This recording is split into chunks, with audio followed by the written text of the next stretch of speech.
अस्सलाम वालेकुम, नमस्कार। मैं समीर सैयद नज़र इंडिया न्यूज़ में आपका स्वागत करता हूँ। इस वक्त मैं फिर एक बार एनसीपी के फाउंडर लीडर जनाब अयाज अहसन साहब के पास में मौजूद हूँ।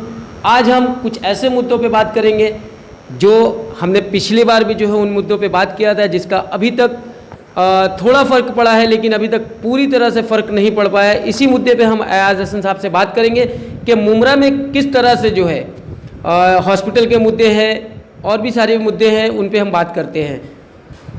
अयाज भाई, पहले तो हम आपसे ये जानना चाहेंगे कि कल या परसों जो है मुमरा में ईद या पूरे हिंदुस्तान में ईद होने वाली है। इस मौके पर आप लोगों को और ख़ास करके मुमरा की आवाम को क्या मैसेज देंगे, क्या संदेश देंगे?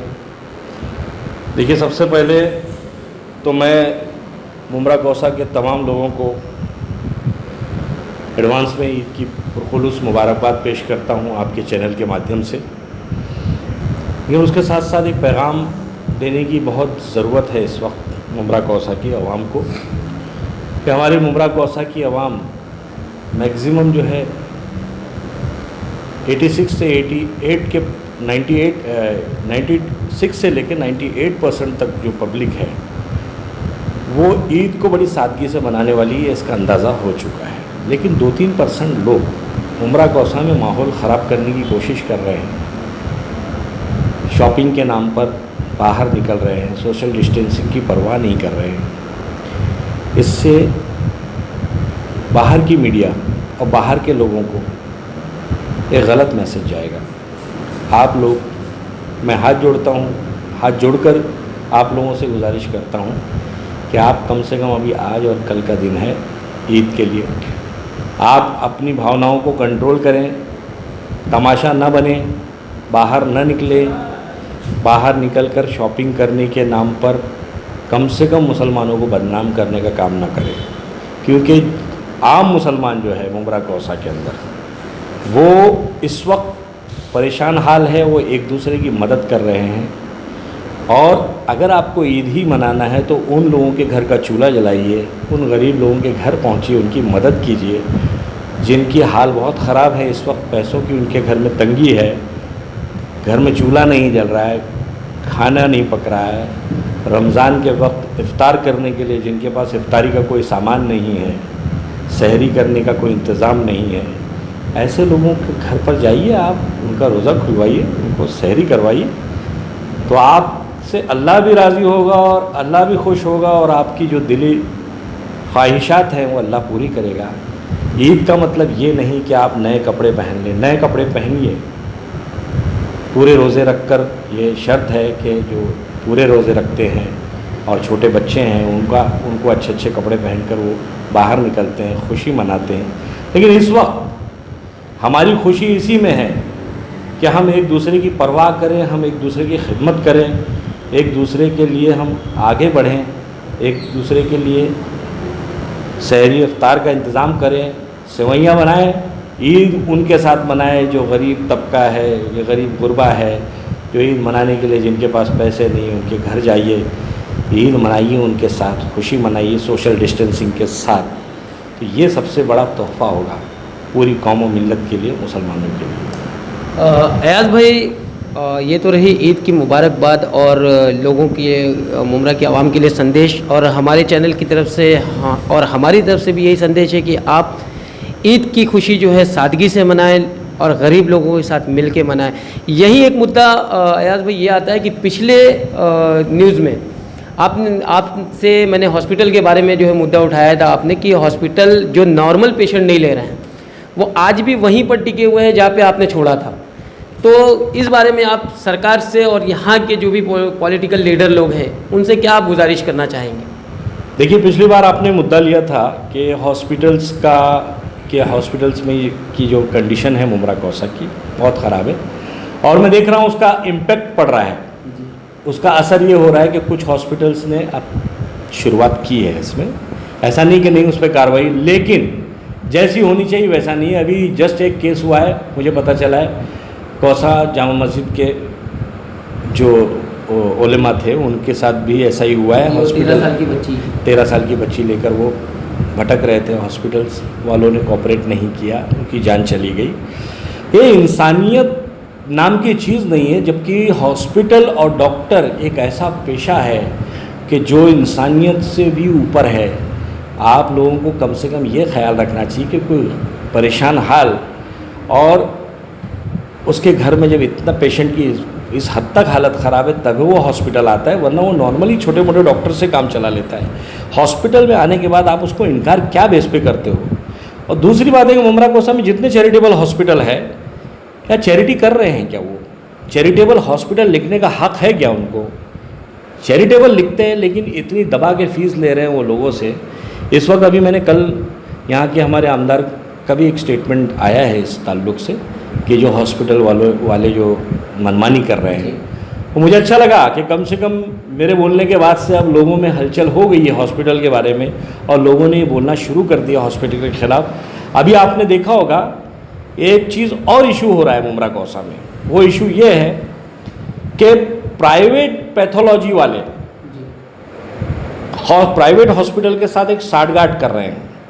वो मैक्सिमम केसेस में जब वो उनसे ब्लड टेस्टिंग कराने के लिए जाइए, आप कोरोना की टेस्टिंग कराने के लिए जाइए तो वो पॉजिटिव दिखा रहे हैं, जबकि वो कोरोना पॉजिटिव केसेस नहीं है, उसके बाद भी भेजा जाए। यहाँ पर एक मुद्दा और आता है, एक सवाल और उठता है कि जो गरीब तबके के लोग हैं जी, अभी आप हर नॉर्मल पेशेंट हॉस्पिटल में जाते हैं तो सबसे पहला उनका सवाल होता है कि आपने कोविड टेस्ट कराया क्या? कोविड टेस्ट कराने के लिए जो चार्जेस है 4,500 रुपये, वो हर किसी के पास तो अवेलेबल नहीं है। इस पर आप क्या कहेंगे? वही तो मैं आपको बात समझा रहा हूँ जी कि प्राइवेट पैथोलॉजीज़ वाले जितने भी हैं उनको पैसा बनाने का एक ज़रिया मिल गया है। आप नॉर्मल बुखार में जाइए आप टेस्टिंग कराने के लिए, तो उनको आप डॉक्टर यही कहेगा कि आप एक काम कीजिए कोविड टेस्ट कराइए आपका, और देखिए आप कोविड टेस्ट कराइए आपका पॉजिटिव दिखाएगा वो। क्योंकि ये अभी 5 लोगों को थाने महानगर पालिका के उपायुक्त संदीप मालवी साहब ने 5 ऐसे पैथोलॉजी को डिटेक्ट किया है कि जिन्होंने इस तरीके की साठगांठ करके हॉस्पिटल्स के साथ ये सेटअप करके कि भाई हम कोविड दिखाएंगे और आपके पास पेशेंट भेजेंगे।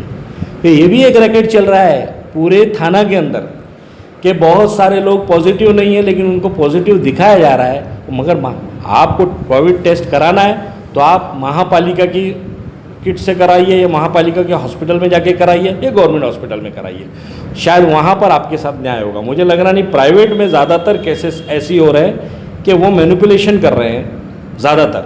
जी अच्छा, जैसा कि मुंबई के अंदर अभी स्टेडियम के अंदर 1000 बेड का क्वारंटाइन सेंटर बनाया गया जी, तो आपकी निगाह में क्या ये सही है या गलत है? क्योंकि जिस तरह से वो स्टेडियम था, हॉस्पिटल की बात तो पहले चली रही थी कि वहाँ पे एक हॉस्पिटल बनाया जाएगा, लेकिन स्टेडियम भी बनाया गया, अभी उसको क्वारंटाइन सेंटर बना दिया गया। सामने पूरी बिल्डिंगें हैं, सोसाइटी की बिल्डिंगें हैं, जहाँ उन लोगों में भी थोड़ा सा आक्रोश है कि यहाँ पर क्यों बनाया गया। देखिए एक बड़ी जगह होना बहुत ज़रूरी है इस तरह के, अगर 1000 बेड की व्यवस्था करके जी वो सेंटर बना रहे हैं, अच्छी पहल है, लेकिन हाँ आसपास की सोसाइटीज़ का भी ख्याल रखना चाहिए। इसमें आपका जो सवाल है वो भी दुरुस्त है, और वहाँ के लोगों को अगर एतराज़ात है तो फिर उसकी जगह पर कोई दूसरा अल्टरनेट सोचना चाहिए। और अभी तक तो शुरू भी नहीं हुआ है, मैं शुरू नहीं हुआ, अभी मैं कल भी गया था वहाँ पर जाके मुआयना कर आया हूँ, लेकिन अभी तक वो शुरू हुआ नहीं है। अभी तो सिर्फ साफ़ सफाई और कुछ व्यवस्था की गई है, जल्दी वो शुरू होगा। लेकिन जहाँ तक मेरे कान पर ये बात आई है कि उसके भी चार्जेस लगाए जाएंगे, ऐसा सुनने में आया है। अभी ऑथेंटिक बातें वो वहाँ के अधिकारी बता सकते हैं कि क्या वो फ्री ऑफ चार्ज है लोगों के लिए या उसके चार्जेस हैं। अगर फ्री ऑफ कॉस्ट है तो ये अच्छी बात है, और अगर उसके चार्जेस लगाए जाएंगे तो फिर ये मुमरा कौसा के लोगों के साथ धोखा करेगा। अयाज भाई, इन सारी बातों को लेते हुए मुमरा में और क्या क्या प्रॉब्लम चल रही है आपके हिसाब से? देखिए अभी इस वक्त जो है मुमरा कौसा में बहुत से इलाके में वायरल फीवर और टाइफाइड के केसेस, और कौसा के क्षेत्र में, कौसा के आगे वाले लास्ट वास्ट एरिया में टीबी के पेशेंट्स बहुत हैं, खासकर चरनीपाड़ा, रशीद कंपाउंड, कौसा का जो एरिया है और जो कंजेस्टेड एरिया है, इसमें टीबी के पेशेंट्स बहुत हैं। और अभी लेटेस्ट में बहुत सारे डिस्पेंसरीज़ में जो केसेस आ रहे हैं वो टाइफाइड के आ रहे हैं और वायरल फीवर के। खासकर अमृतनगर का जो एरिया है, उस एरिया में वायरल फीवर और टाइफाइड के बहुत सारे पेशेंट हैं इस वक्त। आप डिस्पेंसरीज जाके चेक कीजिए, सब खचाखच भरी मिलेगी आपको। लेकिन टाइफाइड फीवर वगैरह के साथ साथ जो है, जो इस वक्त मुमरा की संख्या कोविड की है और कोरोना पॉजिटिव की है, वो समथिंग जो है 243 या 246 हो गई है। आज की जो संख्या है वो आज जो बता रहे हैं वो 13 केसेस और बता रहे हैं मुमरा कोसा में, तो इस बारे में इसको मिलाकर 247 का फिगर बता रहे हैं। तो मुझे इस पर थोड़ी शंका है। वजह ये है कि जो कोरोना केसेस है ये भी हो सकता है जो वायरल फीवर के जो केसेस आ रहे हैं मुमरा कोसा में बहुत सारे, फिर टाइफाइड्स के भी केसेस हैं। ये ऐसा तो नहीं कि उसको वही जो मैंने आपको इससे पहले कहा लैब वाली बात कि लैब रिपोर्ट पे ये सब चीज़ें हो रही हो कि दिखा रहे होंगे ये कोरोना के पेशेंट्स है, हो सकता है वो वायरल फीवर के हो, टाइफाइड के हो। एक सवाल और है यहाँ पे कि घर से पेशेंट निकला नहीं कि उसको सीधा पॉजिटिव बता देते बिना रिपोर्ट आए, सस्पेक्ट में रहता है लेकिन उसको डायरेक्ट इनडायरेक्टली बता देते हैं कि ये पॉजिटिव पेशेंट पाया गया। अरे जनाब, अभी आपको बताऊं मैं कि मैक्सिमम केसेस में मुमरा कोसा के अंदर जो नॉर्मल फीवर वाले हैं वो डर रहे हैं डॉक्टर्स के हॉस्पिटल्स जाने के लिए। वो छोटे मोटे डिस्पेंसरीज में या छोटे मोटे फिजिशियन को ही दिखा रहे हैं। थोड़े मोड़ा भी दर्द हो रहा है उनको, या बुखार आ रहा है, या थोड़ी बहुत सर्दी हो रही है, वो इसलिए नहीं दिखा रहे हैं कि वो सोचते हैं जहाँ मैं घर जॉब हॉस्पिटल में जाऊँगा या कोई पैथोलॉजी में चेकिंग करने के लिए जाऊँगा, फ़ौरन मुझे कोविड बता देंगे, वो कोविड पॉजिटिव दिखा देंगे। ये भी एक तरह से मुमरा कोसा की आवाम में एक दहशत है। ये दहशत नहीं होना चाहिए, कुछ तो अवेयरनेस आनी चाहिए लोगों में। बताइए, समझाइए कि ये क्या है। आप लोग हॉस्पिटल्स को एक बार मेरे हिसाब से जो है हेल्थ ऑफिसर्स को सारे हॉस्पिटल्स का और सारे लैब का मुआयना करना चाहिए और थोड़ा सा उस पर नज़र रखनी पड़ेगी कि ये काम अच्छे ढंग से कर रहे हैं, लीगली कर रहे हैं कि मैनिपुलेशन कर रहे हैं, सिर्फ पैसा बनाने का तरीका ढूंढ रहे हैं या रास्ता ढूंढ रहे हैं, ऐसा तो नहीं है। अच्छा, और हॉस्पिटल्स क्यों नहीं अभी तक चालू हो रहे हैं? जो अगर हॉस्पिटल्स अंदर बैठे हुए डॉक्टर्स उनको बुलाइए ना, फिर ज़्यादातर हॉस्पिटल या उनका बाइकआउट कर दीजिए, फिर वो डॉक्टर्स को एंट्री मत दीजिए। ज़्यादातर हॉस्पिटल में आईसीयू अवेलेबल नहीं है। पहली बात तो मुमरा कोसा में आईसीयू जितने भी है वो है क्या परफेक्ट, पहले वो भी पता करिए। खालसेकर को छोड़ दिया जाए तो बाकी किसका आईसीयू परफेक्ट है?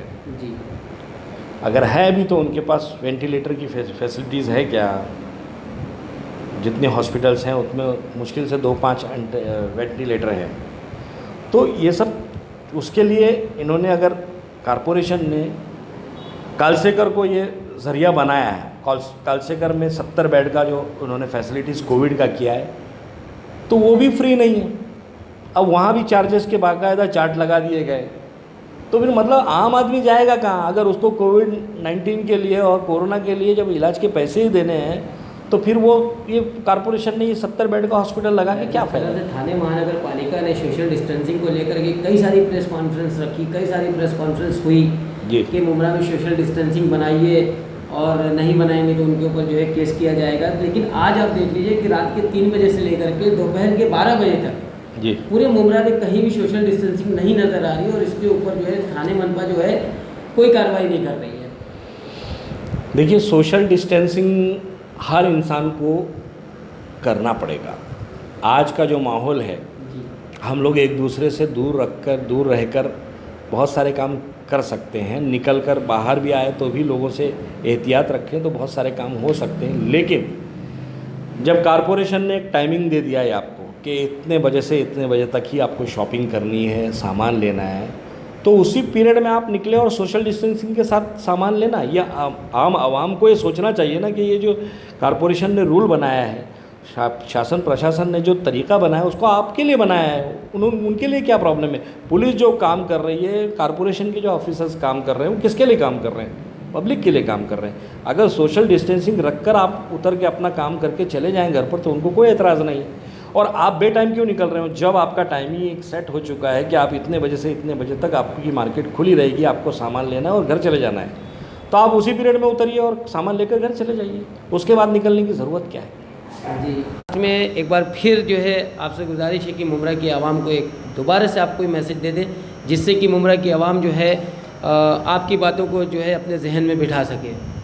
देखिए, मैं फिर से आप लोगों से हाथ जोड़कर विनती करता हूँ, गुजारिश करता हूँ कि आप ये 2 रोज़, ख़ासकर आज की रात और कल का दिन और ईद वाले दिन बाहर न निकलें। अपने घर में अपने बीवी बच्चों के साथ बेहतरीन ढंग से आप ईद मनाएं, ईद की खुशियाँ मनाएं और ईद की जो सेवइयाँ हैं और लोगों को खाना बनाकर उनके घर पहुंचाए, अपने पड़ोसियों को दें जिनके घर में खाना ना बना हुआ हो, जो तकलीफ़ ज़दा हों, गरीब हों, गुरबा हों, ऐसों की मदद करें। ये सबसे बड़ा पैगाम होगा आपके लिए और अल्लाह की नज़र में आपका मकाम भी बढ़ जाएगा। बस यही मेरी गुजारिश है आप। तो ये थे एनसीपी के founder leader, senior founder leader जनाब अयाज़ अहसन साहब, जिन्होंने मुमरा की आवाम को एक बहुत ही उम्दा मैसेज दिया कि ईद के दिन आप अपने घरों में रह कर के ईद की खुशियाँ मनाएं और बल्कि आप अपने आस पड़ोस में जो गरीब हैं, जिनके पास में कपड़े नहीं हैं, खाना नहीं है, उन तक सबसे पहले आप ईद की सेवइयाँ पहुँचाएँ। और अगर आपके पास आपकी माली हालत अच्छी है तो उन गरीब बच्चों के लिए कपड़े भी ले जाएँ। कैमरामैन नाजिश के साथ समीर सैयद, नज़र इंडिया न्यूज़।